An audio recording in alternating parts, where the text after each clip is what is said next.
Hello everyone, welcome to HP code genius YouTube channel. Angular के interview question और answer की series में ये हमारा कंटिन्यूएशन पार्ट है।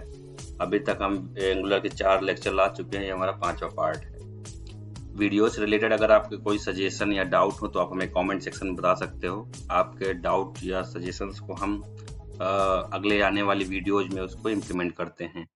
तो चलिए स्टार्ट करते हैं अपने आज के पहले क्वेश्चन से। What is the utility function provided by the RxJS। RxJS का मैंने लास्ट लेक्चर में फुल फॉर्म बताया था, रिएक्टिव जावास्क्रिप्ट। ये एक जावास्क्रिप्ट की लाइब्रेरी होती है जिसमें आपको बहुत सारे फंक्शंस ऑपरेटर्स मिल जाते हैं, जिसकी हेल्प से आप इसको यूटिलाइज कर सकते हो इन एंगुलर।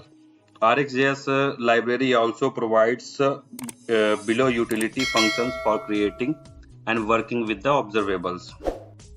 की कुछ यूटिलिटीज हैं like converting existing code for async operation into the observables, iterating through the values in the streams, mapping to the different types, filtering streams and composing the multiple streams।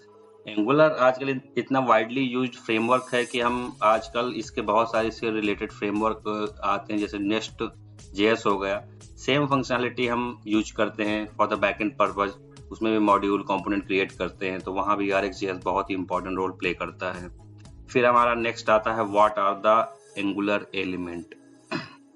Angular element की अगर हम बात करें तो angular elements are angular components package as custom element, और angular element host and angular component which provide a bridge between data and the logic defined component and the standard DOM API। इस प्रकार हम कह सकते हैं it is the way to use angular component in the non-angular environment। ठीक है। फिर next question आता है what are the custom element। Custom element की अगर हम बात करें तो these are the web platform feature which extend the HTML by allowing you to define a tag whose content is created and controlled by JavaScript code। Next is the browser maintain the custom element registry of defined custom element which map in a instantiable JavaScript classes to an HTML tag। Currently this feature is supported by Chrome, Firefox, Opera, Safari and available in other browsers through polyfills। अगर हम बात करें कि ये basically angular को दूसरे browsers में compatible बनाते हैं। ठीक है। नेक्स्ट आता है explain how custom elements works internally. कुछ इसके फंक्शंस हैं, फंक्शनैलिटी हैं like app register custom element with the browser, और app adds the custom element to the DOM, browser instantiate component based class and instance provide the content with the data binding and changes. ठीक है। अब इसमें अगर इसका हम pictorial diagram देखना चाहें तो आप पिक्चोरियल डायग्राम देख सकते हो, इसमें चीजों को समझ सकते हो कि how custom element works internally.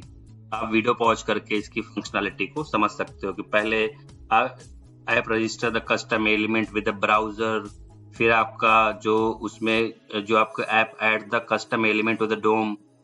ठीक है। थर्ड होगा कि आपका जो ब्राउजर है वो उस कंपोनेंट को इंस्टेंशिएट करेगा, और फाइनल पार्ट जो एक होता है आपका instance provide content with the data binding and change detection.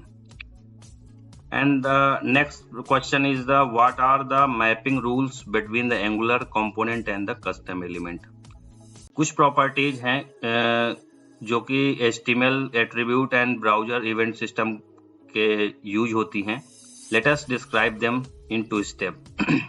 First one is create custom element API parse the component input property with corresponding attributes for the custom element। For example, @input हो गया, ठीक है, converted as a custom element attribute by myInputProp। इसमें मैंने इसको add किया है। And second one is the component outputs are dispatched as HTML custom events. Okay, इसका एग्जांपल है @output हो गया। बेसिकली 2 तरह के @input @output यूज होते हैं। फिर आता है what are the dynamic components. Dynamic component क्या होते हैं? Basically these are the component in which the components location in the application is not defined at the build time, they are defined at the runtime. Basically they are not used in any Angular template. Instead the component is instantiated and placed in the application at runtime. जैसे कि मैंने बताया कि क्योंकि इसका अगर define नहीं होगा ना तो चीजें ज्यादा आसान होंगी। फिर आप बात करते हो what are the various kinds of directive. Directives क्या होते हैं? अगर हम बेसिक स्ट्रक्चर की बात करें तो डायरेक्टिव 3 तरीके के होते हैं, component directive, structural directive, attribute directive. Component directive क्या होते हैं? These directive with the template, ठीक है। स्ट्रक्चरल डायरेक्टिव क्या होते हैं? ऐसे डायरेक्टिव जो आपकी डोम को मैनिपुलेट करते हैं, ठीक है। कुछ बिल्ट इन डायरेक्टिव होते हैं, जैसे ये स्टार लग के आता था एंगुलर 16 से पहले, अभी तक ये सारे स्टार लग के आते थे, ng if, ng for, ठीक है। ये आपके स्ट्रक्चरल डायरेक्टिव हो गए। फिर आपका एट्रीब्यूट डायरेक्टिव आ गया, आपका ng क्लास हो गया, ng मॉडल हो गया। These directives change to appearance और behavior, मतलब कोई आपका एक्स्ट्रा फीचर बिहेवियर ऐड करने के लिए काम आते हैं। और डायरेक्टिव की बेसिकली डेफिनेशन यही होती है कि directives are basically used to provide an extra behaviour to the class, to the DOM. आप मैंने ये स्लाइड मैंने प्रोवाइड करवा दिया, इनको देख सकते हो। नोट्स भी आप हमारे वीडियो के डिस्क्रिप्शन बॉक्स में डाउनलोड कर सकते हो। हर वीडियो के लास्ट में हम नोट को उसमें अपलोड कर देते हैं, सो दैट आपके फ्यूचर रेफरेंस में ये काम आए। नेक्स्ट क्वेश्चन आता है what is angular router. Router basically क्या होता है कि जैसे सिंगल पेज एप्लीकेशन एक बेसिक फीचर होता है आजकल जावास्क्रिप्ट के फ्रेमवर्क में। तो उसमें क्या होता है कि आप एक कंपोनेंट से दूसरे कंपोनेंट में जाओगे तो आपका पेज रिलोड नहीं होगा, ठीक है। तो एंगुलर राउटर इसी मैकेनिज्म में काम करता है। आप राउटर आउटलेट यूज करते हो और फिर आप क्या कर सकते हो, राउटर लिंक के अंदर आप उसका पाथ बना के दे सकते हो। Basically, Angular router is a mechanism in which navigation happen from one view to another as user perform the application task, ठीक है।